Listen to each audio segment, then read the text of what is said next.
Diabetes বর্তমানে একটি বহুল আলোচিত সমস্যা। প্রায় প্রত্যেকের ঘরে ঘরে একজন ডায়াবেটিস রোগী আছে। ডায়াবেটিস রোগীরা সাধারণত আমাদেরকে কিছু কমন প্রশ্ন করে। তার মধ্যে সবচেয়ে কমন যে প্রশ্নটা করে সেটা হচ্ছে, আমরা ডায়াবেটিসে কি খাবো?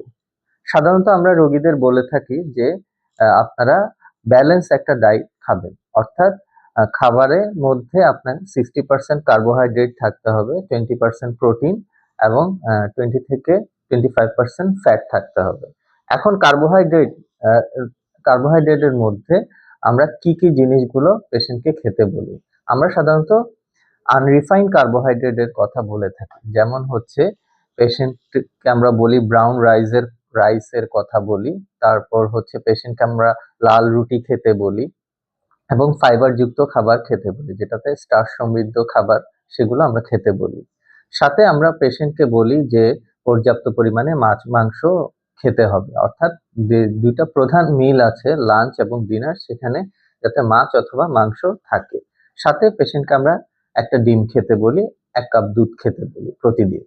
এবং ফ্যাটি অ্যাসিড বা ফ্যাটের মধ্যে আমরা সাধারণত প্রেফার করি পলিআনস্যাচুরেটেড ফ্যাটি অ্যাসিড সমৃদ্ধ খাবার, যেটার মধ্যে ওমেগা-3 এবং ওমেগা-6 ফ্যাটি অ্যাসিড থাকে।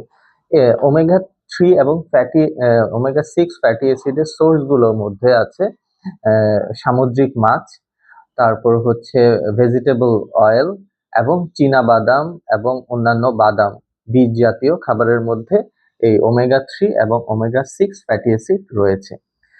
সেই সাথে আমরা পেশেন্টকে বলি যে তারা যাতে কোনোভাবেই অ্যাডেড সল্ট অথবা কাঁচা লবণ না খায়। এরপরে পেশেন্ট প্রশ্ন করে বা রোগীরা প্রশ্ন করে আমাদেরকে যে আমরা ডায়াবেটিস কতর মধ্যে রাখবো? আমরা সাধারণত বলি যে খালি পেটে 7 এর নিচে এবং ভরা পেটে 10 এর নিচে রাখতে হবে।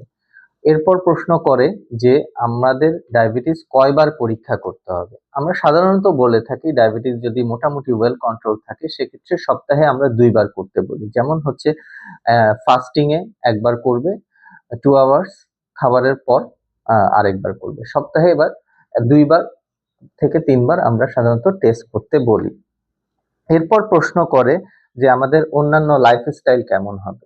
আমরা পেশেন্টকে অ্যাডভাইস করি সপ্তাহে অন্তত ৫ দিন ৩০ মিনিট করে পেশেন্ট এক্সারসাইজ করবে। অর্থাৎ এই ৩০ মিনিট এক্সারসাইজের মধ্যে ৫ থেকে ১০ মিনিট আগে উনি ওয়ার্ম আপ করে নিবে। হালকা হাঁটাচলা করে উনি ওয়ার্ম আপ করবে। এরপর ৩০ মিনিট উনি মোটামুটি একটা স্পিডে দৌড়াবে। এভাবে সপ্তাহে ৫ দিন উনি এই এক্সারসাইজটা করবে। সুতরাং ডায়াবেটিসের ক্ষেত্রে আমাদের ওষুধ তো অবশ্যই ইম্পর্টেন্ট। ওষুধের পাশাপাশি অবশ্যই আমাদেরকে লাইফস্টাইল মডিফিকেশনটা খুবই ইম্পর্টেন্ট। ধন্যবাদ।